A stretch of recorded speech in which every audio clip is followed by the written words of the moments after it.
A man from Crowthorne Christian Academy in Midrand faces a charge of assault. The dispute had occurred during an argument between the parents, their daughter, and two individuals from the school over her hair extensions, which her parents say are not extensions, they are natural dreadlocks. Now, this incident was captured on video, and joining us with more details around this is Gauteng Education Department spokesperson Steve Mabona, joining me to give us any developments and details. Steve, thank you for your time. A very warm good morning to you.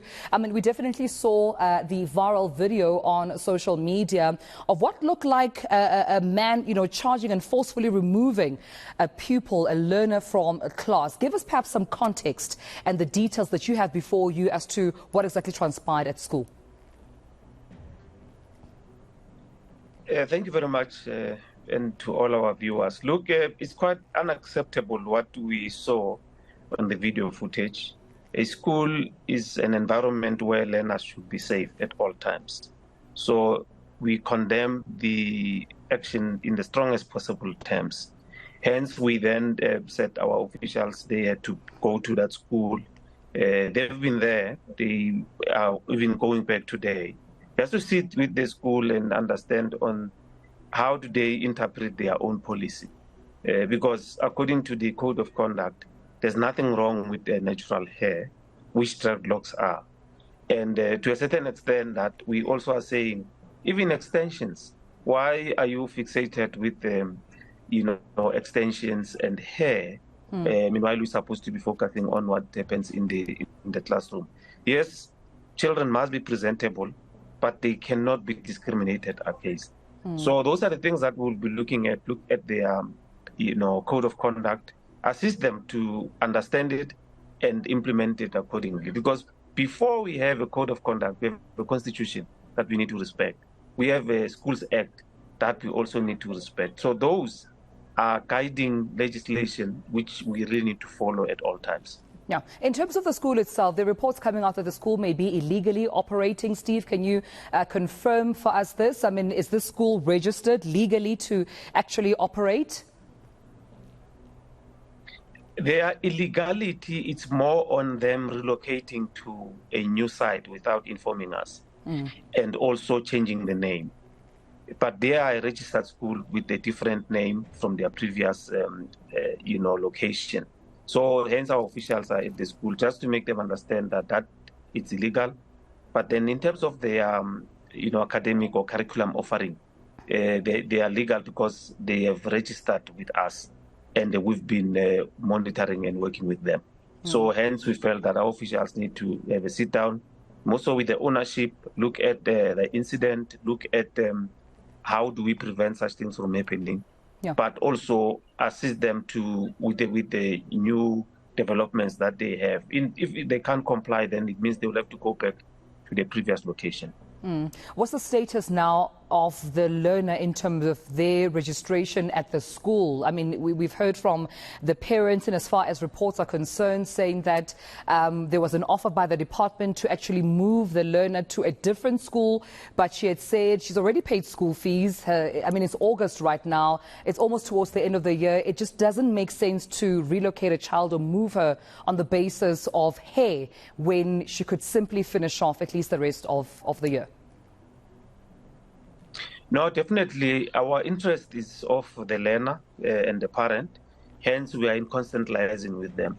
So we've put the offer because to a certain extent, if your child is traumatized and does not want to go back there, the parents sometimes they will need that assistance. So we put an offer on the table, but without saying it must happen that way. It's still, in their hands. If they want the child to go back there, the child will then have to go back to that school. But that's why we are engaging with the school as a department to say, this is how you need to move forward. Those officials, we need the ownership to take necessary action against them, and so that to make sure that the school continues, to teach and make sure that they focus on that. So we have also offered the psycho support to the parents. They take that. We will then assist the child to heal, emotionally, so that then the child can go back if they feel that the child must go back to that school. Yeah, because you can understand the environment. That was absolutely traumatic, to experience that in front of other learners. I mean, there was an adult male forcefully pushing, a young learner. So one can imagine the trauma and perhaps even the shame of going back and facing those same learners who were perhaps, witnessing what had transpired. But also, Steve, in terms of the school operating, has it shut down? Is it still operating? Has the academic learning been affected at all by this incident? The academic offering has been affected because, remember, there are protesters that went to the school, so they had to stop. But then beyond that as well, our officials are interacting with them to pave the way forward on how we're going to be managing, because we can't say they must continue, on illegality.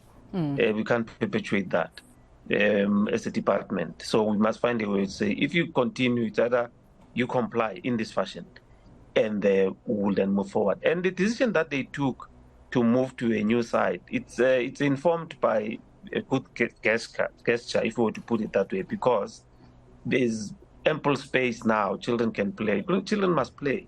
When you look at the previous location, it was, a small site. This is a bigger site, so it was informed probably by positivity, but then they did it the wrong way. That's why we felt that let's not be impulsive in our decision making and be punitive.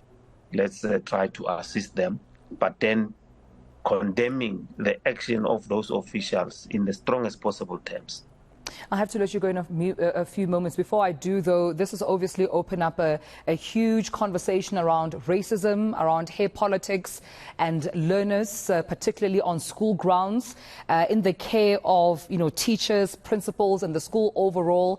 What is the work of the Gauteng Department of Basic Education now moving forward? Because on the one hand, you also find I've seen some comments even on social media saying the parents should have read that particular clause around grooming and the school's policy on hair before signing up or registering their child to their school, if they agreed or not, instead of waiting for something like this to happen and then crying foul later. But some on the other hand saying, listen, regardless of that policy, it's unwarranted to base, a policy on hair. But what's the government doing moving forward in Gauteng to ensure that, such incidents do not occur again? No, it cannot be tolerated. We can't blame a parent. Anything that is untoward can't, because it's unacceptable in the first instance to want to segregate because of hair. That's why we had to call a summit with all the independent schools, make sure that we assist them to understand on social cohesion. Where do we come from? Where do we go as a country, and how we suffered, because of racism and all those things. So it was informed by that, and we assisted them, and they had to change their code of conduct, most of them, and including this one. I mean, you can check their code of conduct. There's only one element that we are quite concerned about. Why must it be they must be obsessed by extensions? What is it that they do? Because if the children are neat, they tie that hair, that nothing really untoward should be a concern of someone that is teaching. So those are the things that we are looking at. But it's a drawback, actually, that they are taking us to these individuals. I'm not going to say the school. It's two individuals that are involved in this, and we could not interpret their own policies. And we cannot be entertaining it as a department. We'll leave it there. Thank you so much. Steve Mabona, the Gauteng spokesperson for the Department of Basic Education. Thank you so much for speaking to us. This ahead at the back of the viral video. Surely you would have seen one. If you haven't, it's still probably doing the rounds of a young learner out at Crowthorne Christian Academy being forcibly removed from the school due to what the school calls hair extensions. But those are natural hair dreadlocks. And of course, the mother exposing that, saying that it's untoward that her child should be removed from school on the basis of her hair.